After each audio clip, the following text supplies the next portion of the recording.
Hello, I'm Paul Perrello, and welcome to the Philly Factor. Well, regardless of where you live in the city, I think it's safe to say we've all heard of Fairmount Park. Many of us may have visited Fairmount Park at one point. Some of us may have visited Fairmount Park and perhaps never even realized it. Fairmount Park is the municipal park system of Philadelphia, consisting of more than 100 parks, squares, and green spaces, totaling about 11,000 acres, and it's one of the largest landscaped urban park systems in the world. A new book provides an affectionate and comprehensive history of this 200-year-old network of parks. The name of the book is City in a Park, A History of the Fairmount Park System. It is written by my guests, James McClellan and Lynn Miller. And Jim and Lynn, I want to welcome you to our program. Thanks. Thank you very Nice to be much. here. I appreciate your time, and I sort of smiled when I said that perhaps people may have visited Fairmount Park and maybe didn't even realize it. We're not necessarily talking about the big Fairmount Park, but really Fairmount Park is a series of parks run by the Fairmount Park system. So maybe that local green space in our neighborhood, whether it's South Philly, West Philly, Center City, Northeast Philadelphia, it's part of Fairmount Park. That's right. Very likely. Yeah. So when William Penn arrived here in the 1680s, he envisioned this green country town. Now we flash forward some 300 years, and in the name of progress, there are still parcels of that green country town out there like William Penn envisioned. So has the mission of Fairmount Park then changed, or has William Penn's vision changed since the founding of the Commonwealth? You know, I think I'd argue that Penn himself didn't stick very long to his notion of a green town. He was busy selling real estate after all. And once he did try to sell big parcels with green space around them for people to buy, he looked the other way. Actually, he wasn't even here some of the time when people began to subdivide almost immediately. So from a very early day, Philadelphia got to be a dense town. But it's also true that those original squares that he set out in each corner of his original city, those remain and are still a very important, if small, aspect of the Fairmount Park system, right? Right. Yeah, you mentioned, Paul, that some people may have heard of Fairmount Park, but many Philadelphians live on the edge of Fairmount Park. And these community parks that we have throughout the city, parks like Pennypack Park, Clark Park, Cobbs Creek Park, they all make up Fairmount Park. So many residents, of course, are very used to their own little parks and maybe not realize it's part of the Fairmount Park system. Sure. You know, and there's a neighborhood that's called Parkside, which literally sits on the fringe of the bigger Fairmount Park. Right. So when we talk about just how big Fairmount Park is, I mean, is it possible? I mean, when we talk about all of Fairmount Park, are we talking just about that park that sits off the side of the Schuylkill Expressway in West Philadelphia, or, you know, the figures that I mentioned here at the beginning, does that take in all of the Fairmount Park system? It's a little confusing because from the very beginning, when the Fairmount Park Commission was created back in 1867, they were put in charge of Fairmount Park, which was being created along the Schuylkill, and also from the very beginning, Hunting Park, which of course is far removed. It's not far from LaSalle. Right. So from the beginning, the Fairmount Park system, or the Fairmount Park Commission, was in charge of Philadelphia's parks. Now, maybe this will get a little clearer in another generation or two, because we've now seen an abolition of the Fairmount Park Commission about 5 years ago with that charter change, which brought the park system into the recreation department, so the two are now joined. And we're not hearing the term Fairmount Park system in quite as much consistency as we used to, but it's a semantic issue is all. Basically, all the parks in Philadelphia can be called part of the Fairmount Park system. So what sets Fairmount Park aside from other park systems around the country? I mean, some people will tout Fairmount Park is the largest park on the face of the earth, which is probably not true. No. I'm sure it's, you know, it's not true, but, you know, then they'll say, well, you know, you get people in New York that say Central Park is the biggest park, and, you know, Fairmount Park comes in second. So let's really get to, so what is the truth? Well, the Central Park, since you mentioned it, is only about 1,000 acres, so it's much, much smaller than Fairmount Park, right? That's the answer. That's Yeah, the right answer, there. right. Yeah. Fairmount Park is huge as urban parks go. There are probably some bigger ones, and certainly some of our national parks are bigger, Sure. but those are all out not in municipal areas. When when we think of Fairmount Park, I mean, there are also parts of the park that have been dedicated for recreational use.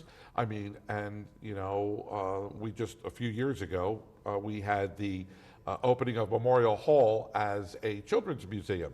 Memorial Hall was built for an exposition, 1876, right? 1876. And so for the longest time, it just sat there, falling into disrepair. But then the Please Touch Museum decided to move in and really breathe new life into Memorial Hall. So there, it's not just a landscape park, but it is, can I say, a functional park, meaning that there's the Japanese tea house, there's a lot of there are not football, but baseball fields there where people, and I'm sure they play football in the park too. So it is also a functional park. And how about the Boathouse Row and Oh, yeah. boating on the Schuylkill? This is a perfect example of how a recreational endeavor developed out of the fact that a park was being created. Because after all, the park began with the establishment of the waterworks at the base of Fairmount. And that was all about supplying Philadelphia with a municipal supply of water, clean water. They decided rather early in the 19th century that the cheapest way to do this was to build a dam across the Schuylkill. Originally they had powered this by steam engines, but that was costly. And so the dam was built starting about 1819, and by 1821 and after, that created this wonderful quiet pool of water above the dam for boating. And people figured that out right away. And they started building boathouses there. There were races there. And eventually the city, in the form of the Fairmount Park Commission, came in and started to regulate that. But to this day, those boathouses are private clubs on public land. So that's a tradition that started clear back in the early 19th century. So let me ask then, what made you decide to sort of put all this information into a book? I mean, I know both of your respective backgrounds, but what made you decide that this would make for a great book? Well, I'm a native Philadelphian, and I grew up here, so I spent a lot of time in Fairmount Park and realized, number one, Central Park, New York has its own book on Central Park. Chicago has its own book on its park. Why shouldn't Philadelphia have one on Fairmount Park? Sure. And so that was part of it. The other reason for me, I was inspired by an article that Inga Saffron wrote in. She's the architecture critic for the Inquirer, and she wrote an article about 4 years ago called "Our Parks Need Your Greening," meaning your money, your support. Right. And she listed Philadelphia as low on the totem pole compared to with what cities pay for their own parks. And so that sort of gave me the idea Philadelphia should have a park to tell people just what's in the park. Because many people, we're frequently asked, well, if somebody went to the park for the first time, what would they discover? And I always say they would discover the diversification. The recreation we've already talked about. Music is there at the Mann Music Center, and before that, the Robin Hood Dell. Sure. There are the beautiful mansions that were built in the 1800s by wealthy people so they could escape Philadelphia and the heat and the mosquitoes. And those houses were there when Fairmount Park was founded. They were already there. And they have been beautifully restored, and they are certainly worth a visit. Yeah, for sure. We're going to show some pictures here on the monitor before we go to the pictures. I want to say that when you ask people about Fairmount Park, sometimes the first thing that might come to their mind is it's a shortcut around the Schuylkill Expressway. They're driving through Fairmount Park to get to maybe City Avenue or whatever, so they're getting off at Montgomery. They're cutting through, but do they really stop to, pardon the pun, smell the roses? Because you talk about some of those historic homes. People are just whizzing by these homes, not even realizing the history of these homes and the architecture of these homes. Many people are just using it as a shortcut. And there's one example of one of the structures, one of the buildings in Fairmount Park. Can you tell us a little bit about this building? That Strawberry Mansion and it got its name because they used to grow strawberries there and serve strawberries and cream to visitors. It's right on the edge of the park, right on the edge of a thriving neighborhood. Right. Inside is a beautiful ballroom. It's a big house, as you can see, much bigger than some of the other houses. And that's mainly because of the size of the ballroom inside. And this is open to the public. It is, yeah. And Strawberry Mansion, I was just going to add, was an example of how once Fairmount Park came into being, the commission decided they had these wonderful houses. Why not use them as places, as they said, of resort? Sure. So in summer, as Jim just pointed out, this was a place where you'd take a trip in your horse and carriage, go up there and enjoy strawberries and cream that were served on the premises. There were a couple of other houses where they did similar kinds of things. So that was one of the first uses that the city made of these houses that they'd simply had inherited when they bought the park land. Sure. Here's another one, Woodford, Woodford. which was one of the earliest, built by a man named William Coleman, who in fact was a good friend of Benjamin Franklin's. The house was enlarged after he sold it, but it's had an interesting history, including ownership during the time of the American Revolution by a guy who got in trouble as a loyalist and had to flee to England. But eventually his wife got the house back and all was well. Yeah. Many of these homes are open. The public could go and visit. Are they, and I know this is a general question, but are they seasonal? So for instance, I know during the holidays, most of the homes in Fairmount Park are open and they have special holiday tours of the homes. But I mean, I would think, you know, the city tourism bureau would use Strawberry Mansion as a way during the summer to entice people to go out and serve strawberries and cream during the summer. They do use them. You can visit most of the houses, but not always on the same day. You need to check their schedules as to when they're open, but they are open for visitors most of the time. This picture is an interesting one. That is one of the oldest buildings still standing in Philadelphia, built in the 1680s or 90s as the grist mill for the Rittenhouse town. Rittenhouse, of course, is a name known to all Philadelphians. Sure. The family began in this area on the Wissahickon when they settled there to create a paper mill, or paper industry, I should say. And this was one of the first buildings. Most of the industrial stuff that was along the Wissahickon was then torn down by the Fairmount Park Commission when it came under their jurisdiction.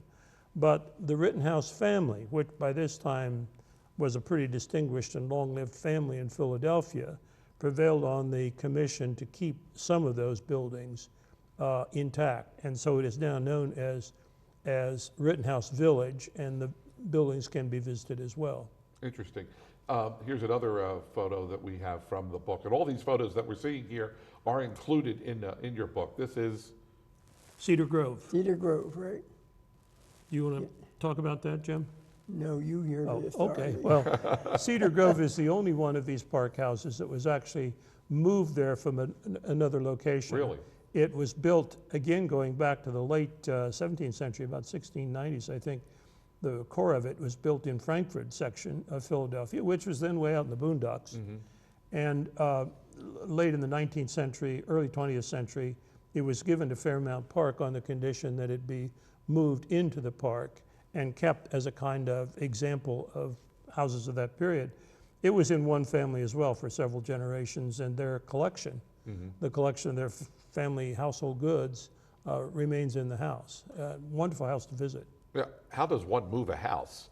Brick That by maybe it's a brick. question for another show. I'm not sure. That is a but question for another show. I'm sure it wasn't Brick easy. by brick. brick by brick, yeah, for sure. When you look at Fairmount Park and you look at other parks in major cities like Philadelphia, how well does Philadelphia and its residents treat the park as compared to other cities? Hard Not so question. well. Not so well, right? That's what I was going to say.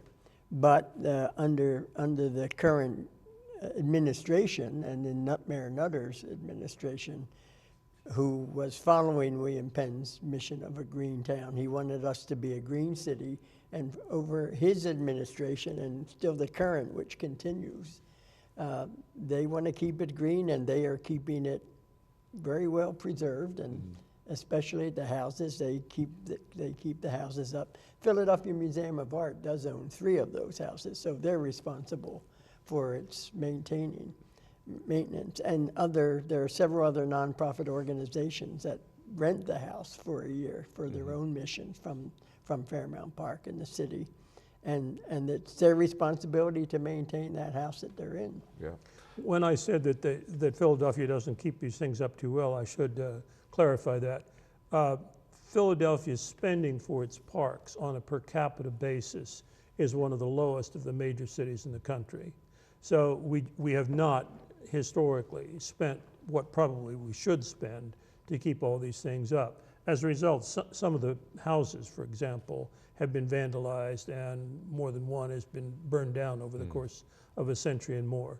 But what Jim has just said is also true, that we think that in the last about 20 years, some really important initiatives have been taken to try to use the money that they have more wisely, and of course to get some private organizations involved in assisting with the upkeep of the park. But when you talk private organizations, though, I wonder how many proposals have been put on the table for development in the park, because hey, who wouldn't like to wake up in the morning and walk out on their veranda and you're smack dab in the middle of Fairmount Park? It's always been a problem, of course, no surprise, as you just indicated. The temptation to sell off pieces of the park or to develop pieces of the park is always there. And I think you could say, in the long view, the Fairmount Park Commission usually ends up doing the right thing and protects the park. Once we had this charter change I spoke of a while ago, about 5 years ago, one of the first things that was done was to pass a piece of legislation endorsed by City Council, which absolutely requires that the city cannot give away parkland, not without comparable compensation of other parkland. The concern is that in this day and age where everybody is vying for that piece of the budget from City Hall, I guess the concern is that you don't want to enter into an agreement with an organization that is going to, whether intentionally or not intentionally, ruin what has been given to the city of Philadelphia. Exactly. Yeah. In the early days, we're still talking a bit about the houses. After they came under the ownership of the city, park officials figured, well, the best use for these things is to use them to house park officials, and they did. One house, Woodford, that we saw a picture of a while ago, was used as a kind of park police station for a good long time. There was a ladies' automobile club housed in Mount Pleasant at one point. So they've had a kind of checkered use in the past. What happened to change most of that occurred in about the 1920s when the new director of the Philadelphia Museum of Art, Phill Kimball, came to town. And he was, of course, an expert in domestic architecture. He looked at what we had and said, this is one of the most fabulous collections of 18th century houses any place in the world. We've got to preserve it rather than simply treating them as kind of places where we ought to house employees. And so they started then really to preserve these houses in an important way. When you took this task on, I shouldn't say task, but when you began this work of passion, I guess, on Fairmount Park, so, because I assume that a lot of blood, sweat, and tears went into this, and while it wasn't a task, you really loved what you did. Was there anything that you found or discovered about Fairmount Park that we haven't heard before, or one of those tales that sort of got lost with all the history? Well, it would probably come down to the history and the way officials at the time who were in charge of running the park did some things not so bright, but also did things very, very well. You want to add to that? Well, the thing that surprised me the most, I've already alluded to it, but I didn't know this, having lived in Philadelphia for decades. I knew that the waterworks, of course, were created to provide a water supply for the city. But I've always seen the dam there, so naturally I knew that it was a water-supplied system. That is, The dam provided the power that pumped the water up to the reservoirs on top where the Museum of Art now stands, and from there the water just flowed down through pipes into the city. What I didn't know was that when it was first built, it was steam powered. And this at a time when steam engine technology was pretty primitive. But they started with that in mind, and they built what is still today called the engine house, where the restaurant is housed. They built that first as a place to store, to hide, in effect, the steam engines that pump the water.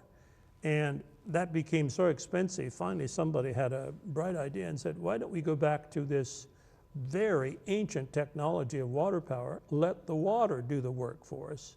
And so they disassembled all of the steam engines and created the dam, and from that point on, it paid for itself. In fact, it made money for the city for the next 6 or so decades. Yeah. One thing that I enjoy when I'm driving through, and I'll be one of the first to admit that oftentimes I am driving through the park too fast to get through the Schuylkill, to get off of the Schuylkill Expressway and getting to work on City Avenue. But I'm amazed at the fountains and the statuary that grace Fairmount Park. And I wish I had time, because I am driving too fast. I am doing the speed limit, however. But for instance, I wish I could stop, get out of the car, and sort of learn about these statues and these fountains that don't work anymore, but they themselves are beautiful pieces of art, sculptures that are in the park. Well, you should take the time on a weekend or something to just make a project out of visiting the statuary in the park. Why don't you tell them how this came into being? Well, my first book was called The Fountains of Philadelphia. Okay. And I wrote that book, which was the first book of its kind, because there were all these fountains throughout the park that most people didn't know about. And as you just mentioned, they're beautiful works of art. They don't work today because originally they were designed to be drinking fountains for the public. Well, time passed and they were no longer drinkable. But they kept the fountains, which is beautiful. And there are some in the park that still work. Yes. There are 2 from the Centennial that are in the Horticultural Center. And they were maintained and they still work inside the Horticultural Center. But others, they're just beautiful works of art, and I made a point of getting gorgeous photographs to illustrate these works of art for my book. And I wrote about that because I've always been intrigued with fountains. As a kid I was, and realized there's no information out there on the fountains. So that book came into being. Let me give credit to the Fairmount Park Art Association for all the art that's in the parks, and all over the city, in fact. We have presumably more public art than any city in the country. The Fairmount Park Art Association came into being clear back in 1872, when the park was still quite new, and they took it as their task to beautify the park. And within a short time, they extended that to other public spaces, not just the park. Today that is now called, this is part of our charter change that I referred to, the old Fairmount Park Art Association is now the Association for Public Art, which is a clearer name about what they actually do. But yes, from the very beginning, they were acquiring wonderful works of art for the park and for the city. And so for a piece of art to go into, like a statue to go into Fairmount Park, someone just couldn't decide, well, we're going to put this at Belmont Avenue and George's Hill. There was a process for which this artwork to go in. It had to be cleared by the association for good reason. So they had both some standards as to what they thought was appropriate, and also determined on placement. Yeah. And in the old days, there were wealthy individuals that commissioned works of art to go into the park. And today we refer to it as the Museum Without Walls, because there are over 1,100 examples of public art throughout the park. Is there a way to tour the park, and maybe your book serves as that resource? But you talk about people who are just driving through the park. They may see one of these statues or one of those fountains and stop and get out and explore, maybe even take a picture. But is there a A, B, C point of reference to tour the park? Yeah, there are. The Park Visitor Center, which I guess is no longer operating in the what do we call it? The Flying Saucer. Downtown. Downtown. Because that park is about to be remade. But that's the organization that gives you instruction. go online and find out what to do. You can do a tour, based on an app on your cell phone as well. There are any number of ways to do this. Right. It's easiest probably in your own private car, but you can also do the what do we call that bus service that goes through all the tourist areas in Philadelphia. I can't say the name of it at the moment. The double-decker bus, Yes, they do right. tours. Yeah. I see them every once in a while crossing. When I'm driving on the Schuylkill, they're going over the Girard Avenue Bridge out towards the zoo. Right. Right. So that might be a tour that you could take Exactly. to see Yeah. Yeah, right. see Fairmount Park a little better. There's always a shot. There's so many great pictures in your book, and I'm sure that the two of you didn't go out there necessarily with your cameras and snap these photos, Actually, or maybe we you did. did. We You did. did. We Yeah. did. Yeah. About half the photos we took, yeah. Yeah. Obviously, there are a lot in there that come from archives that were 18th, 19th century photos that we didn't take. Yeah. Is there a favorite spot in the minute that we have left here? One of your favorite spots that you have in the park? Well, for me, it's always the houses because they're always great experience to visit. And so I love seeing the architecture and touring them. Some of them are really beautifully furnished. Not all of them are. But they are open year-round, not always at the same time, as Lynn mentioned earlier. But they do have schedules. And, of course, in the summertime, they're more accessible in the summertime than winter. And when I'm feeling energetic on a beautiful summer day, there's nothing that beats walking through the Wissahickon. Start at Valley Green Inn, for example, and go in either direction, and you see some wonderful, wonderful wilderness.